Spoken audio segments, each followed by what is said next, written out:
Stasiun Bondowoso menjadi saksi bisu terjadinya tragedi yang menewaskan 46 pejuang Indonesia karena disekap di sebuah gerbong kereta yang berangkat dari stasiun Bondowoso. Peristiwa ini sendiri terjadi di masa transisi penjajahan Jepang ke Belanda yang membonceng sekutu.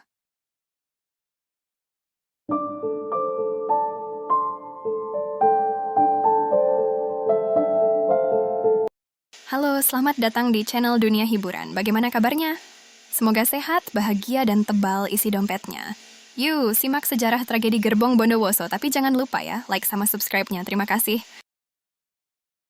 Peristiwa Gerbong Maut terjadi pada 23 November 1947. Tepatnya 76 tahun yang lalu ketika 100 pejuang Indonesia yang ditawan oleh Belanda diangkut dengan 3 gerbong barang dari stasiun kereta api Bondowoso ke Surabaya tanpa adanya ventilasi udara. Peristiwa itu terjadi beberapa bulan setelah agresi militer Belanda. Pasukan sekutu bersama pasukan Belanda mencoba masuk ke Indonesia. Berbagai upaya dilakukannya untuk menghalau Indonesia berdaulat. Tempat vital dikuasai termasuk stasiun kereta. Kuatnya tentara Belanda yang dilengkapi persenjataan yang lebih canggih membuat banyak pasukan Indonesia yang tertangkap. Belanda pun melakukan penangkapan besar-besaran terhadap TRI, Laskar, Gerakan Bawah Tanah, Semut Merah, dan orang-orang, tanpa menghiraukan apakah yang bersangkutan berperan atau tidak dalam kegiatan perjuangan. Sehingga dalam waktu singkat penjara Bondowoso tidak mampu lagi menampung tahanan yang pada waktu itu mencapai kurang lebih 600 orang. Menurut keterangan dari buku sejarah Revolusi Kemerdekaan di Jawa Timur tahun 1991, di antara pejuang Indonesia yang tertangkap terdapat Koeswari. Dia seorang komandan polisi Maesan, Bondowoso. Koeswari tertangkap berkat laporan orang-orang Indonesia yang menjadi mata-mata Belanda. Koeswari pun tak luput dari penyiksaan serdadu Belanda. Dari kantor VDMB di Jalan Jember, pada 15 November, bersama tawanan lain Koeswari digelandang ke penjara Bondowoso. Untuk mengangkut para tahanan dari Bondowoso ke Surabaya, digunakan sarana kereta api. Setiap tahap pengangkutan memuat sebanyak 100 orang. Pemindahan pertama dan kedua berjalan dengan baik karena gerbong yang mengangkut tahanan diberi ventilasi seluas 10-15 cm. Namun saat pemindahan tahap ketiga, gerbong tertutup sangat rapat, tak ada ventilasi udara, dan selama perjalanan rakyat tidak boleh mendekati gerbong. Akibatnya semua tahanan dalam gerbong menderita kelaparan dan kehausan. Pemindahan tahap ketiga inilah yang dikenal dengan sebutan Gerbong Maut Bondowoso. Setelah mendapat perintah langsung dari Komandan J. van den Dorpe, pada 23 November 1947, jam 4 pagi, kepala penjara mengumpulkan semua tahanan yang telah tercatat namanya. Tahanan dibangunkan secara kasar lalu dikumpulkan di depan penjara.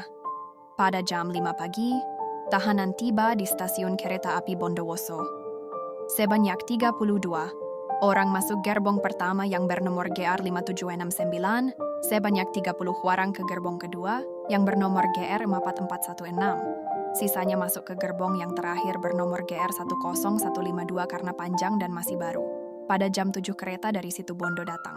Maka, saat itu juga gerbong digandeng.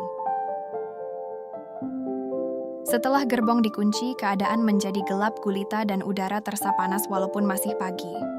Jam 7.30, kereta bergerak menuju Surabaya. Tepat di stasiun Taman, mulai terjadi peristiwa memilukan. Kiai Samsuri 50 tahun, membanting-bantingkan tubuhnya sambil berteriak kepanasan. Gedoran-gedoran para tahanan sudah tidak digubris, bahkan dijawab dengan bentakan pedas. Biar kalian mampus semua, hai anjing ekstrim. Atau, di sini tidak ada makanan dan air minum, yang ada cuma peluru. Ketika tiba di stasiun Kalisat, gerbong tahanan harus menunggu kereta dari Banyuwangi. Selama 2 jam para tahanan berada di bawah teriknya matahari. Akhirnya pada jam 10.30, kereta baru berangkat dari Jember ke Probolinggo. Setelah meninggalkan Jember di siang hari, teriknya matahari di atas gerbong, yang dinding dan atapnya yang terbuat dari plat baja membuat hawa panas di dalam gerbong bagaikan di neraka. Karena hawa panas dan tak ada air, guna mempertahankan hidup dari kehausan, sebagian para tahanan terpaksa meminum air kencing tahanan yang lainnya.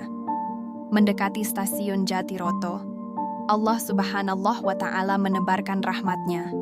Hujan yang cukup deras dimanfaatkan para tahanan yang masih hidup untuk meneguk tetes demi tetes air dengan menjilat tetesan air yang berasal dari lubang-lubang kecil. Tidak demikian halnya dengan gerbong ketiga GR 10152. Karena masih baru, para tahanan tidak mendapatkan tetesan air sedikit pun. Ketika sampai di Surabaya, dalam gerbong ketiga tidak ada satupun yang hidup. Setelah menempuh perjalanan selama 16 jam, gerbong maut sampai di stasiun Wonokromo. Jam menunjukkan pukul 8 malam. Setelah didata, di gerbong 1 GR 5769 sebanyak 5 sakit keras, 27 orang sehat tapi kondisi lemas lunglai, gerbong kedua sebanyak 8 orang meninggal, 6 orang sehat, dan di gerbong ketiga, seluruh tawanan sebanyak 38 orang meninggal semua. Para tahanan yang sehat dipaksa mengangkut temannya yang sudah meninggal. Para tahanan saling mengingatkan untuk mengangkat korban yang meninggal agar hati-hati, angkat pelan. Ambil dari bawah, teriakan saling mengingatkan dan suasana malam membuat sangat mencekam. Semua jenazah diletakkan secara sejajar. Setelah dievakuasi, lalu diangkut ke truk yang telah disediakan. Jenazah harus diangkut dengan sangat hati-hati sebab kalau tidak maka daging jenazah akan mengelupas akibat kepanasan.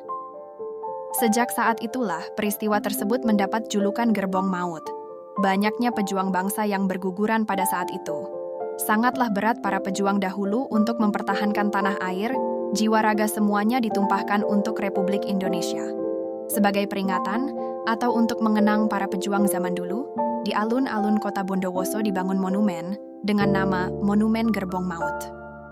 Sebelum saya pamitan, jangan lupa kita membaca doa untuk pejuang Indonesia yang telah berjuang mempertahankan Republik Indonesia. Terima kasih, jangan lupa like dan komennya ya.